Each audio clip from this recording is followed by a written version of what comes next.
toward Syria.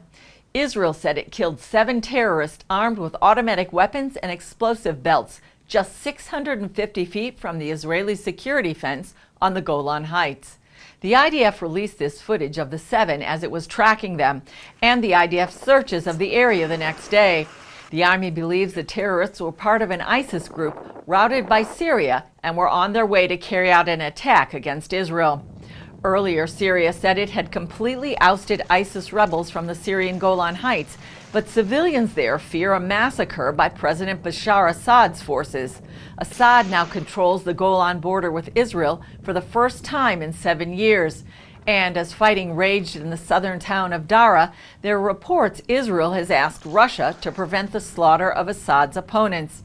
Israel evacuated hundreds of white helmet humanitarian workers and their families earlier this month, but hundreds more were left behind.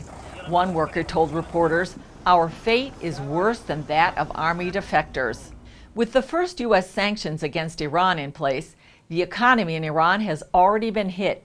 That's caused growing fears of prolonged economic suffering.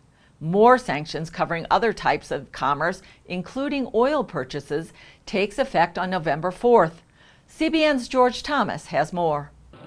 Iran's economy is in a freefall, and pressure on average citizens to make ends meet is growing by the day. Iran at the moment is in a difficult condition, especially economic conditions. Thousands of protesters angry about soaring inflation and skyrocketing prices took to the streets of Isfahan in central Iran on Tuesday, chanting, "Where is our money? Shame on you," and "Death to high prices." Its currency is collapsing quite rapidly. Internal dissent is growing. Nearly 40 years after the Islamic uprising, many in Iran and in the West say the regime's campaign to spread its revolutionary version of Islam has yielded only heartache and suffering.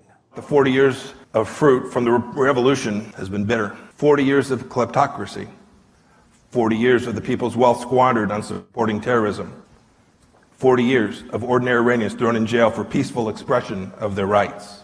Months after the U.S. withdrew from the nuclear deal, Iran is about to get hit with even more crippling sanctions, further damaging the economy and exerting more pressure on the regime. It was the Obama policies that emboldened the Iranians to finance terror. Trump, by placing new sanctions and reversing the nuclear deal, has made it so that the Iranian economy is in big trouble. And the Iranian people are protesting, saying, "Why are you giving our money to the Palestinians when we are in economic desperate straits at home?" And this could bring about the downfall of the regime, which would be good for the Iranians and good for the world. President Trump on Monday said he'd meet with Iranian President Hassan Rouhani anytime if the Iranian leader was willing. Iranian officials are trying to find out what President Trump's real motive is, and to learn whether he is really seeking a deal or if his administration has rented out its foreign policy to a few countries to create chaos, instability, and economic collapse in Iran. In the meantime, Washington and Jerusalem are using the crisis to appeal directly to the Iranian people to stand up to the regime. While it is ultimately up to the Iranian people to determine the direction of their country, the United States, in the spirit of our own freedoms, will support the long-ignored voice of the Iranian people. Our hope is that ultimately the regime will make meaningful changes in its behavior, both inside of Iran and globally. George Thomas, CBN News.